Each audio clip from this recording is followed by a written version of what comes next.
ধরা যাক আমার দুটো রূপান্তর করতে হবে। আমার কাছে আছে এস নামের একটি রূপান্তর, যা কিনা একটি ফাংশন অথবা আর এম থেকে আর এম এর একটি রূপান্তর। আমি লিখছি ভিডিওতে, তোমরা লক্ষ্য করো। এবং আমার কাছে আরও আছে টি নামক রূপান্তর, যা কিনা আগের মতোই আর এম থেকে আর এম এর একটি রূপান্তর। আমি এখন এই দুই রূপান্তরের যোগকে সংজ্ঞায়িত করব। তাহলে তাদের সংজ্ঞা দেব, অর্থাৎ আমি যেটা করব, এই দুটি রূপান্তর এরা কিভাবে কাজ করে এই বিষয় সম্বন্ধে তোমাদের ধারণা দিব, বা আমরা এদেরকে সংজ্ঞায়িত করব। তাহলে এখন আমি এদের যোগ করব। দুটো রূপান্তরের যোগফল যারা কিনা এক্স এর উপর ক্রিয়া করে। এটা কিন্তু একটা সংজ্ঞা, তো আমরা এখানে বিস্তারিতভাবে বলবো ব্যাপারটা কি, যেটা হচ্ছে প্রথম রূপান্তর যেটা এক্স এর উপর ক্রিয়া করে এবং দ্বিতীয় যে রূপান্তর যেটাও এক্স এর উপর ক্রিয়া করে তাদের সমষ্টির সমান। খেয়াল করো, এটা শেষ পর্যন্ত আর এম এ একটি ভেক্টর হবে এবং এটাও একইভাবে আর এম এ একটি ভেক্টর হবে। তাহলে এই গোটা জিনিসটা, এই পুরো জিনিসটা আমরা বলতে পারি এটাও হবে আর এম এর মধ্যে।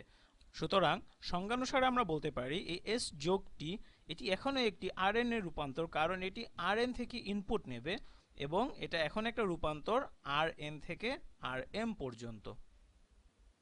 এখন আমরা আরেকটি নতুন সংজ্ঞা দেখব।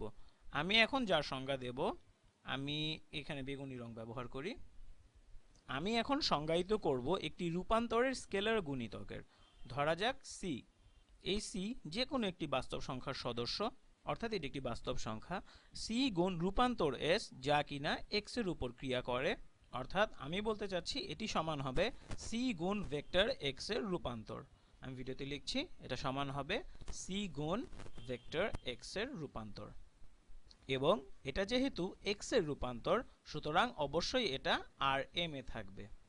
তাহলে আমরা যদি আর এন এ কোনো ভেক্টরকে কোনো স্কেলার রাশি দ্বারা গুণ করি, তাহলে আমরা আর এম এ আরেকটি ভেক্টর পাবো। তাহলে আমাদের এই স্কেলার গুণিতকের সংজ্ঞায় সৌভাগ্যবশত যদি আমার কাছে এই নতুন রূপান্তর থাকে সি গুণ এস, তবুও তা হবে আর এন থেকে আর এম এর একটি ম্যাপিং। আমি লিখে দিচ্ছি আর এন থেকে আর এম এর একটি ম্যাপিং। এটা এখনো আর এম এ একটি ভেক্টর এবং এটা আর এন এ একটি ভেক্টর, অর্থাৎ যেরকম হওয়ার কথা ছিল সেরকমই। এখন দেখা যাক তাদের সংশ্লিষ্ট ম্যাট্রিক্সগুলোর কি অবস্থা। আমরা আমাদের আগের ভিডিওতে দেখেছি যে কোনো রৈখিক রূপান্তর বা লিনিয়ার ট্রান্সফরমেশনকে একটি ম্যাট্রিক্স ভেক্টর গুণফল আকারে আমরা প্রকাশ করতে পারি। ধরা যাক এস অফ এক্স অর্থাৎ এক্স এর রূপান্তর এটি সমান হবে যে কোনো ম্যাট্রিক্স এ গুণ আমাদের সেই ভেক্টর এক্স। আরও ধরা যাক টি অফ এক্স যেটি আরেকটি রূপান্তর, এটি সমান হবে যে কোনো ম্যাট্রিক্স বি গুণ আমাদের সেই ভেক্টর এক্স। এবং অবশ্যই যেহেতু এরা উভয়ই আর এন থেকে আর এম এর ম্যাপিং, সুতরাং এই ম্যাট্রিক্সগুলি হবে এম বাই এন, অর্থাৎ এই ম্যাট্রিক্স যে দুটো আমরা পাবো তারা হবে এম বাই এন ম্যাট্রিক্স। তাহলে আসো আমরা এই সংজ্ঞায় ফিরে যাই। S of T of x কি হবে? আমি এখানে একই রং দিয়ে লিখছি। তোমার আছে এস, আচ্ছা দাঁড়াও আমি এখানে লাল রং ব্যবহার করি। এটা লাল রং দিয়ে লিখলে ভালো হয়। তাহলে আচ্ছা আমার মনে হয় জিনিসটাকে এখানে লিখলে ভালো হয়। তোমার আছে এস যোগ টি অফ এক্স। আমি লিখছি এস যোগ টি অফ এক্স। আমি শুধু এটা এখানে আবার লিখছি এস অফ এক্স যোগ টি অফ এক্স, যা কিনা আমরা জানি এখন যে এ দুটো সমান। এবং এটা সমান হলো এস অফ এক্স এর রূপান্তর অর্থাৎ সমান এ এক্স, এটা ছিল এর মান, এবং রূপান্তর টি অফ এক্স সমান বি এক্স বা ম্যাট্রিক্স বি গুণ এক্স। তাহলে এগুলো কি? আমি আমাদের ম্যাট্রিক্সগুলোকে এমনভাবে লিখছি যেন তোমরা সহজে বুঝতে পারো, অর্থাৎ যেভাবে লেখার সাথে তোমরা বেশি পরিচিত। ধরা যাক আমাদের এ ম্যাট্রিক্স কেবল একটি কলাম ভেক্টর, অর্থাৎ a1 a2 a3 এভাবে করে পুরো an পর্যন্ত। একইভাবে ভেক্টর বিও একটি কলাম ভেক্টরের সমগ্র, অর্থাৎ b1 b2 b3 এভাবে করে bn পর্যন্ত। এখানে সবগুলো কলাম ভেক্টরের m সংখ্যক উপাদান রয়েছে, প্রতি সারিতে একটি করে, এবং প্রত্যেক ভেক্টরের n সংখ্যক কলাম আছে। তাহলে যখন তুমি এর সাথে, আমি বিষয়টা খুব পরিষ্কারভাবে ব্যাখ্যা করতে চাই, আমি যদি এর সাথে x গুণ করি তাহলে ভেক্টর x সমান হবে x1 x2 এভাবে করে পুরো xn পর্যন্ত। এবং আমরা এটা বহুবার দেখেছি। এটা ম্যাট্রিক্স ভেক্টর গুণফল কল্পনা করার খুব সহজ একটি উপায়। আমি জানি যে এই গুণফলকে আমরা এভাবে লিখতে পারি যে প্রত্যেক স্কেলার পদ x গুণ সংশ্লিষ্ট a কলাম ভেক্টর। আমি এটা আগেও করেছি এবং সম্ভবত সেই পঞ্চম ভিডিওতে, যাতে আমি সেটা তোমাদের আবার দেখাবো। এটাকে লেখা যায় x1 গুণ a1 যোগ x2 গুণ a2 এভাবে করে পুরো xn গুণ an পর্যন্ত। এটা সমান হলো এটা। ax কে আমরা এভাবে লিখতে পারি অনেকটা a ভেক্টরের গুণিতকের সমাবেশ, যেখানে গুণনীয়ক হলো আমাদের ভেক্টর x এবং এর বিভিন্ন উপাংশ, এবং এর সাথে আমাকে যোগ করতে হবে bx, এবং একইভাবে bx সমান যোগ, আমি এটা নীল রং দিয়ে লিখি, এটা সমান হবে x1 গুণ b1 যোগ x2 গুণ b2 এভাবে করে পুরো xn গুণ bn পর্যন্ত। এখন এটা সমান কত? আমরা বলতে পারি ভেক্টর স্কেলার গুণ বন্টন সূত্র মেনে চলে। তাহলে আমি যদি এই দুই রাশি থেকে x1 কে উৎপাদক হিসেবে বাইরে নিয়ে আসি, আমরা কি পাই? আমি পাচ্ছি এটা সমান এই পুরো সমীকরণ।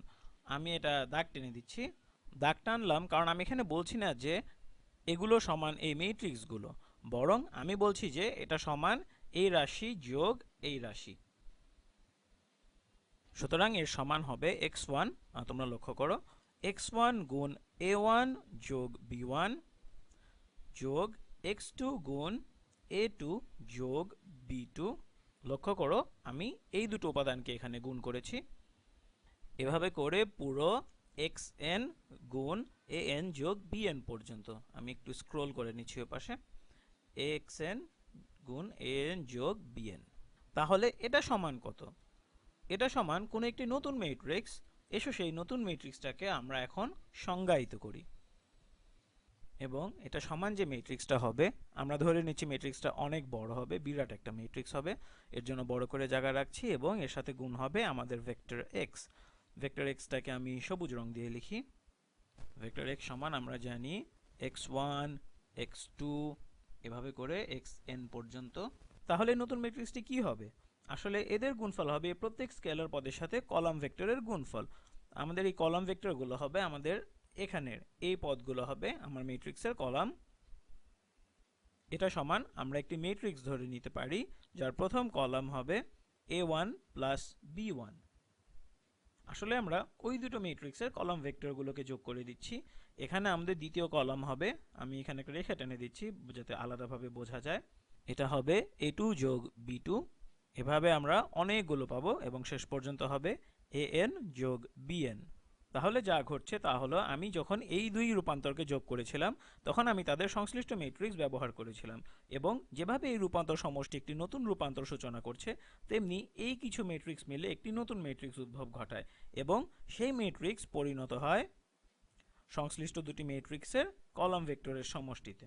আমি আবারও বলছি, নতুন যে ম্যাট্রিক্সটি উদ্ভব হয় সেই ম্যাট্রিক্সটি পরিণত হয় সংশ্লিষ্ট দুটি ম্যাট্রিক্সের কলাম ভেক্টরের সমষ্টিতে, তাই না? এই যে আমরা যে নতুন ম্যাট্রিক্সটা এখানে পেলাম, আমরা যদিও এই ম্যাট্রিক্সের যোগ এখনো ব্যাখ্যা করিনি, কিন্তু আমরা এটা পেয়ে গেলাম ভেক্টরের যোগ থেকে।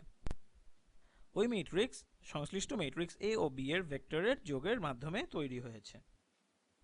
এখন এত ঝামেলা আমি কেন করলাম? আসলে আমি এখানে নতুন একটা সংজ্ঞা দিচ্ছি যার ফলে সবকিছু খাপে খাপে মিলে যাবে।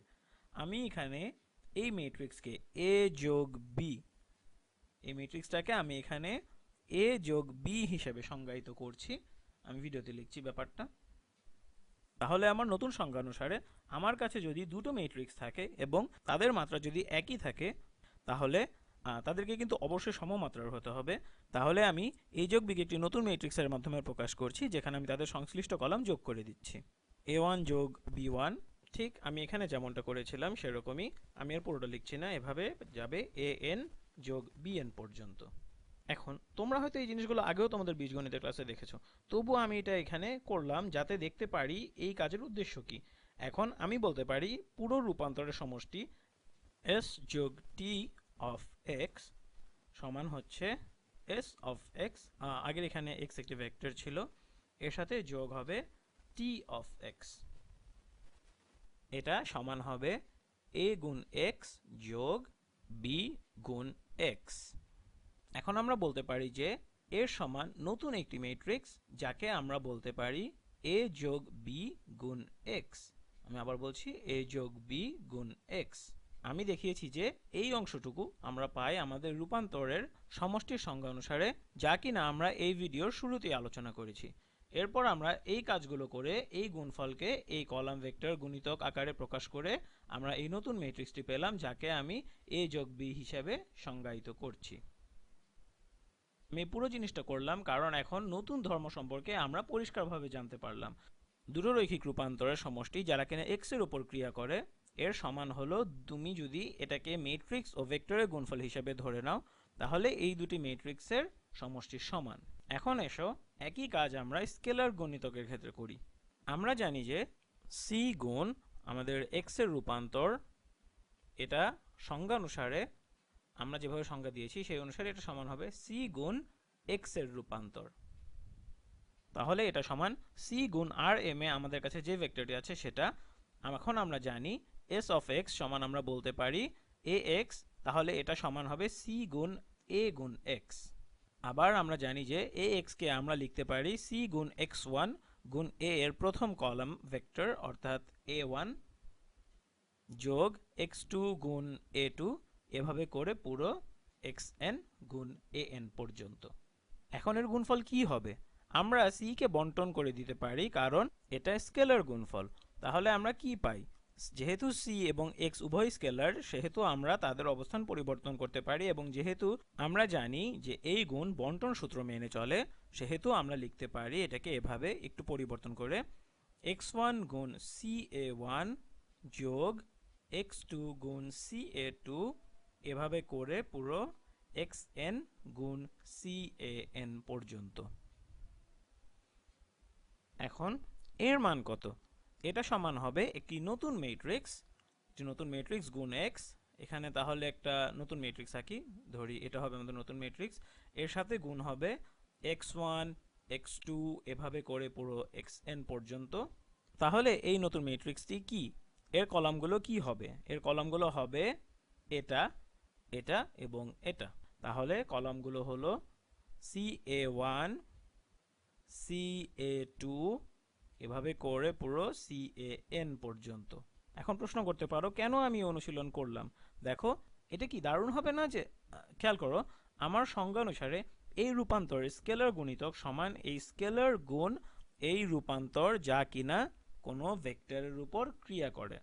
আমি আবার বলছি, এই রূপান্তর যা কিনা কোনো ভেক্টরের উপর ক্রিয়া করে, এবং অবশ্যই এটা সমান c গুণ ax।